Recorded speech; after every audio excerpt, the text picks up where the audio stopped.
my preference is for 25 and 23 cannulas, because the bigger the cannula, the safer they are.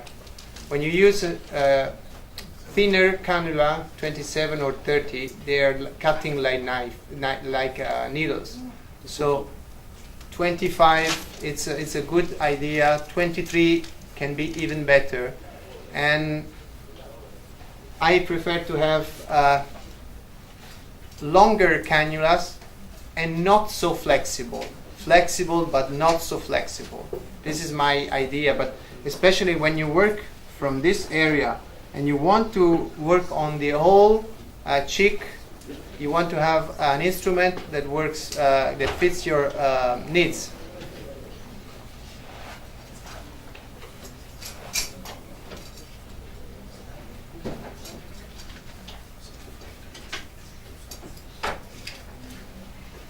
So the first step is to pinch the skin with the needle. We're going to use a 27 today because we don't have 25, but I would use a 25 to do this. So you pinch the skin.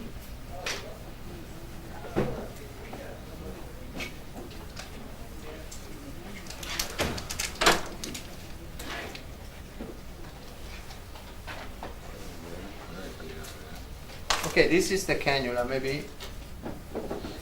This is the cannula. It's thin, like a needle, but the you see, if you can focus or no, the tip of the cannula is blunt. It's like if you have experience with lipotransfer, it's more or less is like those cannula we use to do fat. And of course, this is very thin. This is used for.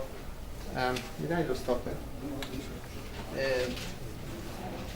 But if you use the 25 or 23, more or less they are like those that we use for fat graft.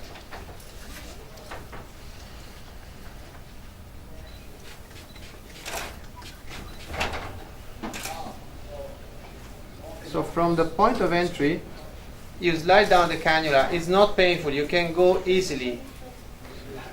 With this type of gel, SR, you can stay quite superficial because it doesn't create bumps, it doesn't create nodules, it blends very well with the skin. So you don't need to stay deep like with other fillers, with other volumizing filler.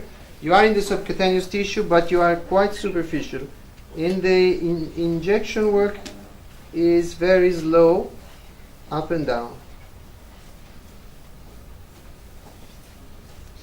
You can help yourself with your other hand.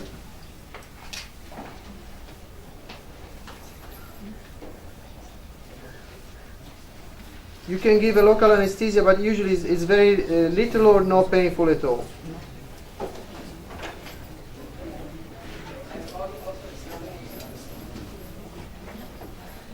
If you have questions,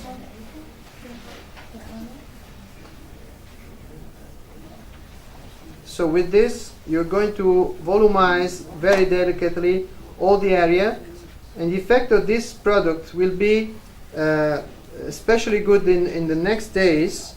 It will create a sense of tension in the skin. And another area where I think it's interesting to work with, it's the pre-auricular area, where you can create a sort of lifting by injecting this area, because you create tension. And especially if you inject the temple and the pre-auricular area, you can create a good lifting effect.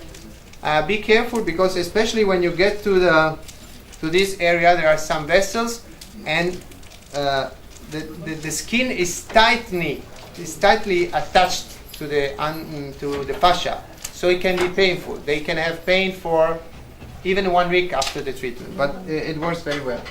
What about injecting? The temple. For the temple, I prefer not to inject deep. I prefer to inject superficially over the fascia. I've seen some good colleagues injecting deep. Yeah. I prefer to inject superficial.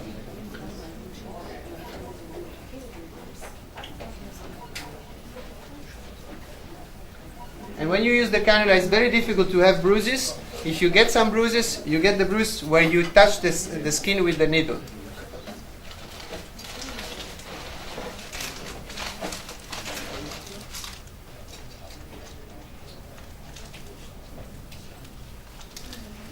And you see, when I move the cannula, you see that I'm subcutaneous, but you see the cannula is scratching the dermis. So this is the right layer for this type of product.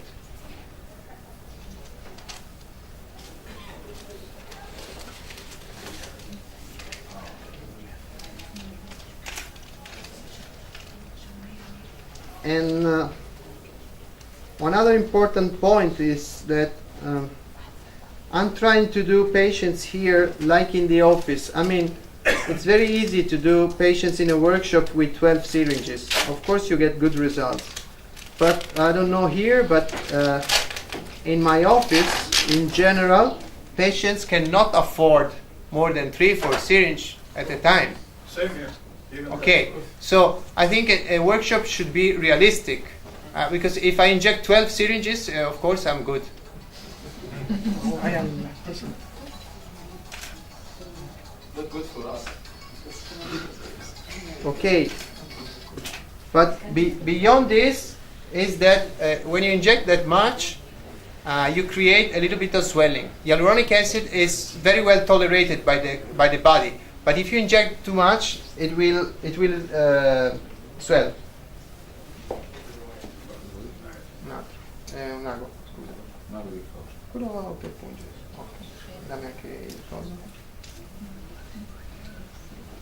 And to be honest, probably 1 ml per side would be fair, but I will try to do half and half.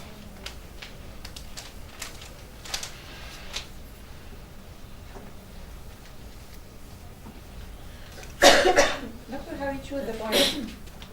Okay.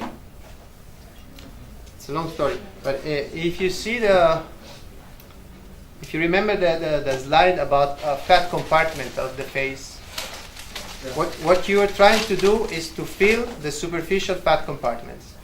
So there are some deep compartments that are trying to fill with the first shots, and now I'm trying to fill the superficial fat compartments. So since fat compartments are not just one, but they are separate, there's no reason to try to do everything with one single shot. I see someone just one single shot and then windmill around, but this will break the septa. This will be aging for the skin. So you have to respect the septa, you have to respect the fat compartment. So I choose 2 different areas to volumize. The first, what we call the malar fat pad, and the second, the lower. You can choose another one, but in general, I prefer to have more in entry points, because in 2 hours you don't see anything, and there's no reason to go through the septa and break everything.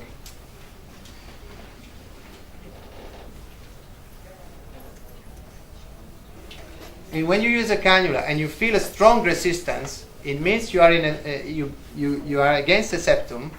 Especially the septums, they have vessels. So if you push that much, you can go and create bruises.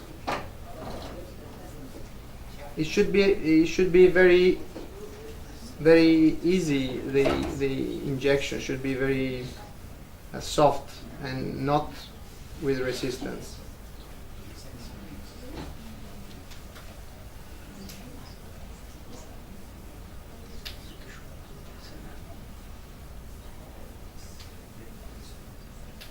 And after the injection of this product, you see that the skin is plumped up, and a nice lifting is created.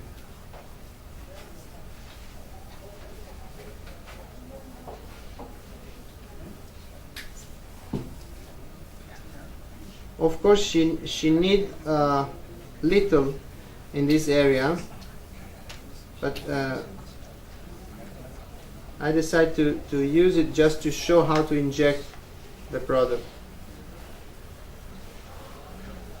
And when I treat the lower face, I never go beyond a line between the corner of the mouth and the corner of the mandible. This line is the jowl. I prefer not to fill the jowl because it's already a plus in the face, so usually you don't want to create more jowling.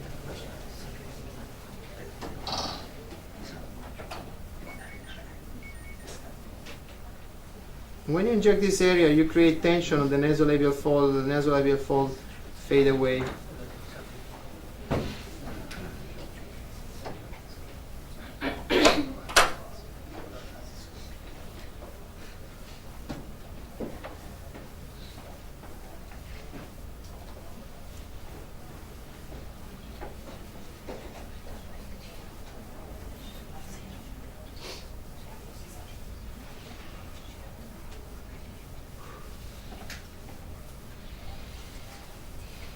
Okay. So,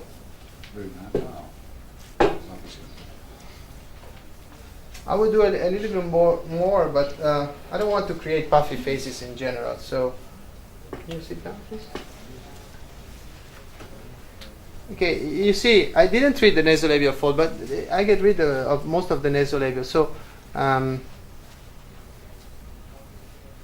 prefer not to treat. In Yeah. conclusion, revise again. Where did you put the GP? Where did you put Okay. on the, with the camera? Yes, I put the GP, I mean, for volume, some pillars that I put here in the infraorbitary hollow. Sometimes you may need a pillar here in the peak of the cheek on the zygomatic bone.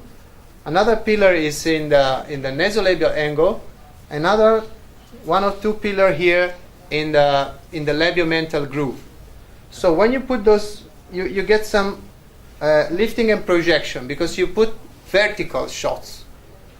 Then you can find everything by putting a bridge over the pillars and with the SR that create a little bit of volume, but the days after it will create tension, and this thanks to action of different hyaluronic acids that are in the syringe, and in general, when I treat the periorbital area, I prefer to treat only the periorbital area and not to treat the cheeks, because sometimes they can swell if you treat the two separate areas at the same time. But you know, it's a problem of patients. If your patient can come back, it's okay. Sometimes you see patients visiting you from abroad or from a long way, so you try to do as much as you can. But they can be informed that they can have a little bit of swelling if you put that much. So please. Yes. Periorbital. Which type of periorbital area? In periorbital area, which type do you inject? DSR, SR. Yes, because you create she has a lot of subcutaneous tissue, so she needs little or no volume. But in case you just want to have tension, so when you do the injection, you don't want to seek volume. You just want to create tension and in the skin. Okay. If you want to treat this area, my strategy is that you can come direct with a volumizing filler like GP, or with a small cannula. Yes, sorry. Kan make for me, okay. Okay, do you have dammi un altro GP? Okay, we can do it. Yes. Okay, Thank you. we can do it. Yeah. You see, this is the jowl. This is the area that is a plus in the face. I don't want to do it, of course, because I will worsen it. I can inject with this, with something that can reduce it, or make a small liposuction here, or a laser liposuction here, or just to create reduction of the jowling and tension, tightening of the skin. So my strategy would to do a laser liposuction of this area and probably of all the jawline. But for this area here, you inject a little bit on the bone with the GP, and it's important that you make your patient touch the bone and feel the emptiness, because after some days they will touch it and will feel your hyaluronic acid. So they will say, I have a nodule. No, I put it by purpose. It has to stay there because it creates the volume you want. And then you can refine with this